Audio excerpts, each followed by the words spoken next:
people of Ghana, is your Nigerian Get Pleasure, bringing you political news in Australia and informative. Miracle Aboagye has come out to set this record straight, providing all the answers that people have been asking about the works that MPP has done. Please, Rich. I'm going to bring in Richard Ahiagba because establishing industries in 16 regions means that the only match for this is the MPP's 1D, 1F. I'm told it's rather Dennis Miracle Aboagye who is on. Dennis is the communications director for Dr. Bawumia's campaign team. Dennis, if you listen to Joyce Bauer, she also spoke about the one district, one dam, and she's asking where are they? So I would like to start on that note. Where are the dams, Dennis? Hi, Aisha. Regards to Madam Okhtari, I think that the communities that received some of these dams are making use of them. Of course, you'd recall that the dams were for specific enclaves within the country, and it was nowhere mentioned that it was a one district, one dam across Ghana. We have specific communities that one village, one dam. Yes, one village, one dam. For the northern part of Ghana,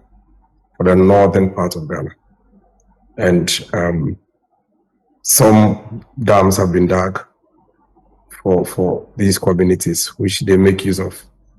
And I'm sure when you have your correspondents in the north, you can follow up and go and check some of these communities. We've constantly put out the list of these projects that were executed under the Special Developments Ministry. So it's something that do you have some of them to share with us right now as we speak? Not right now. If you had mentioned to me, I would have. I mean, even to know the northern country, the communities in the north. I mean, I'm not from the north, but these are things that are available that you can always verify. It's quite unfair for me to join an interview at this time and then you simply ask me to mention these villages to you. Fair enough. This was the first time this. Fair enough, Miracle Aboagye. The factories. The dams have been sunk for communities who require irrigation support, and it's serving the purpose for them. And it's out there. You can always, verify them. I can also share the list with you maybe after this interview. And the factories, the one district, one factories. Where are the factories? I know over 160 factories are operational. At least for that one, I have about 2 in my area. Since I was born, I've never had any test in my area. Shoe Fabric is a shoe manufacturing company in Ekrapem North. We have one of the biggest fully automated poultry farms also in my area. That's something we've never seen before. Again, the list of one district, one factory, the total number that have been completed, the list, the specific location, what they are into, and what they do has been put out. Those that are ongoing and at the various stages have also been put out, and even including those that are in the pipeline. I'm sure you know of the confit juice factory and what have you. So, I mean, 160. If you have time, we can take our time. I'll pull it and I'll mention all to you if you have the time to listen to the 160. But these factories are out there. Some of them, the products are not only in Ghana. Today, if you go to Walmart in the US, you'll find a confit juice in a freezer somewhere to take. This is progress. This is something. If we had started in 1992, we probably would have had 300 or 400 of it.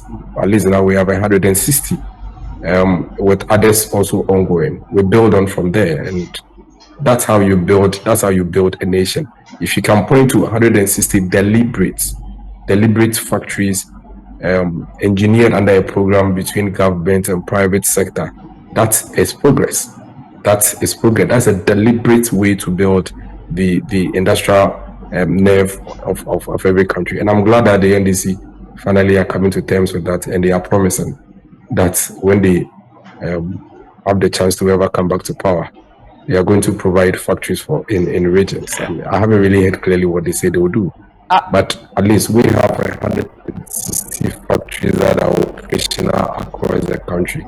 And as we speak, there are Ghanaian young people and old people working to support these factories. Our recent documentary, Miracles, on the 1D1F showed that aside from Ekumfi, which is producing Eku juice, there are no others that are into production. Can you help me if there are any? You mentioned 160. Can you help me with those that are in production? If you have time, I'll pull it and I'll mention all the 160 to you and tell you what they do. I just told you that in my area, we have factories.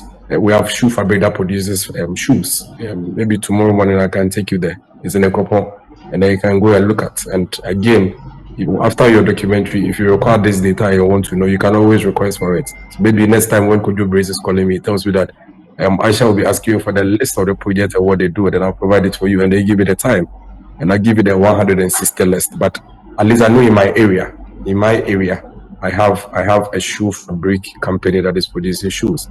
Fundamentally, the point is that we understand that industrialization is critical. We have a government that has taken deliberate steps to work with private sector to start something. I hear the NDC promising what they could do. You ask yourself that when they had a chance, what did they do? You recall that in this country, in 1994, thereabouts, this same NDC that are promising factories, they passed the law in the Parliament of Ghana called the Divestiture Implementation Act.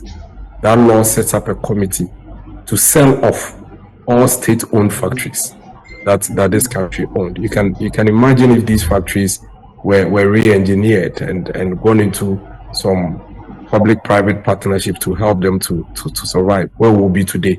So we need to continuously work together to be able to get private sector stimulated so they can contribute to what it is that we are trying to build. And if you have a government that has deliberately set such a policy and that policy is running 10, 20, 30, 40, 50, that is where you start from.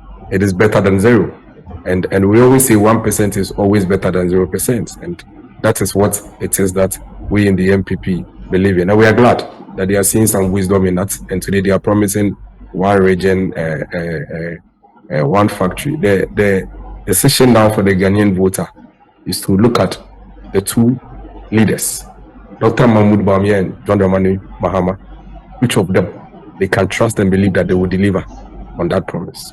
And Mahama, His Excellency, opportunity to be president. And when he had that chance, the question is, how much of that did he do?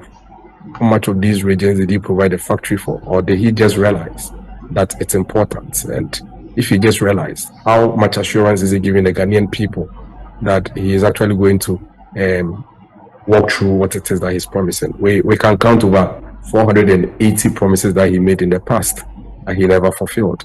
So how does he give us comfort that the promises that he made before he became president in 2012, which he did, and he never implemented those promises? How sure are we that these promises that he is making this time around, if he has an opportunity, he would fulfill them? So these are serious issues, serious matters that we are not going to trivialize at all. We are going to put each of the two leaders to the litmus test. According to him, he has also said that all the work they promised doing, they've done 80% of it, unlike MPP that promised and never achieved their promise. Please do where to like, comment, follow, put on the notification bell so you get all our updates one by one. Thanks, my people.